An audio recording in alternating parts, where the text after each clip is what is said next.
Hi friends, ഇന്നത്തെ വീഡിയോയിൽ പറയുന്നത് ഇതുപോലെ ബ്രെഡൊക്കെ നമ്മൾ ഉപയോഗിച്ച് ബാക്കി കഴിഞ്ഞിട്ടുള്ള ഈ ഒരു പാക്കറ്റ് സാധാരണ നമ്മൾ ഇതുപോലെ ഒന്ന് തിരുത്തി മടക്കി ഫ്രിഡ്ജിൽ സൂക്ഷിക്കുകയാണ് ചെയ്യാറുള്ളത്. അപ്പോൾ നമ്മൾ ഏകദേശം പുറത്ത് വെക്കുകയാണെങ്കിൽ ഇതിൽ കാറ്റ് കിടക്കും.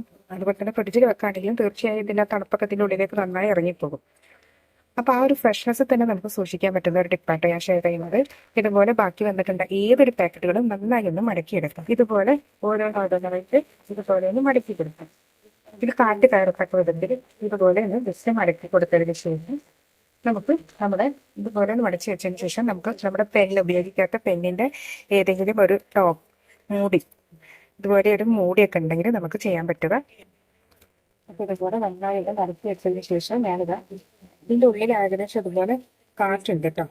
ഇതുപോലെ കാറ്റുണ്ട്. ഇതുപോലെ ഒരു വെള്ളമാക്കിയതിന് ശേഷം ഇതുപോലെ ഒരു മൂടി ഇതിലേക്കൊന്ന് ജസ്റ്റ് പുറത്ത് വെച്ച് കൊടുക്കാം. ഇതുപോലെ പുറത്ത് വെച്ച് കൊടുക്കുകയാണെങ്കിൽ ഒരു അല്പം പോലും കാറ്റ് കടക്കില്ല. ആ ഒരു ഫ്രഷ്നെസ് തന്നെ നമുക്ക് കിട്ടും കേട്ടോ. നമ്മുടെ ആ ഒരു പാക്ക് നമുക്ക് കിട്ടും. ഇത് ഇങ്ങനെ സൂക്ഷിക്കുകയാണെങ്കിൽ ഇതിലേക്ക് ഒരു അല്പം പോലും കാറ്റ് കിടക്കില്ല കേട്ടോ.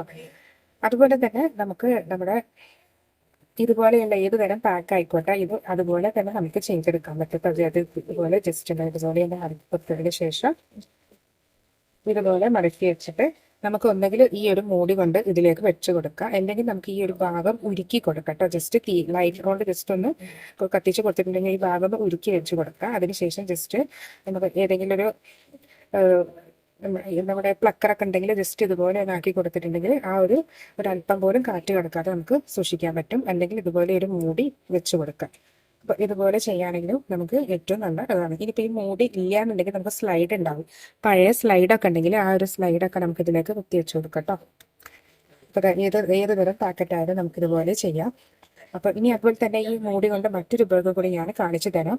നമുക്ക് ഇതുപോലെ ഒരു സെല്ലോ ടാപ്പ് ഉണ്ടെങ്കിൽ ഒരല്പം സെല്ലോ ടാപ്പിൻ്റെ ഒരു കഷ്ണം ഞാൻ ഇതിലേക്ക് എടുക്കുന്നുണ്ട് കേട്ടോ. അപ്പോൾ നമുക്ക് ഇത്രയും ഒരു കഷ്ണമാണ് കേട്ടോ നമുക്ക് വേണ്ടത്. ഇതുകൊണ്ട് നമുക്ക് ചെയ്യാൻ പറ്റുന്നതെന്ന് പറയുന്നത് നമ്മുടെ മതിലിൽ എവിടെയെങ്കിലും ഇതുപോലെ ഒന്ന് ജസ്റ്റ് കുത്തി വെച്ച് കൊടുക്കാം നമ്മുടെ ഈ ഒരു ഇത്.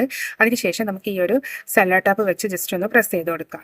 ഇതുപോലെ ഒട്ടിച്ച് കൊടുക്കുകയാണെങ്കിൽ നമ്മുടെ വാളിലൊക്കെ നമുക്ക് ചന്ദനത്തിരിയൊക്കെ കത്തിച്ച് വെക്കാനായിട്ട് നമുക്ക് എളുപ്പത്തിൽ പറ്റും കേട്ടോ. അപ്പോൾ കയ്യിൽ ചന്ദനത്തിരി ഇല്ലാത്തതുകൊണ്ടാണ് ഞാനിതാ ഒരു കഷ്ണം ഈർക്കിളിന്റെ കഷ്ണം എടുത്തത്. ചന്ദനത്തിരി ആണെങ്കിലും ഇതുപോലെ നീളത്തിൽ തന്നെ നമുക്ക് കിട്ടും കേട്ടോ. അപ്പോൾ ഇതുപോലെ ചെയ്ത് കൊടുക്കാം. ഇതിപ്പോൾ നമ്മുടെ ഈർക്കിളായതുകൊണ്ടാണ് മതിൽ പറ്റി നിൽക്കുന്നത്. ചന്ദനത്തിരിയാണെങ്കിൽ കുറച്ചുകൂടെ ഇതിൽ നിൽക്കും.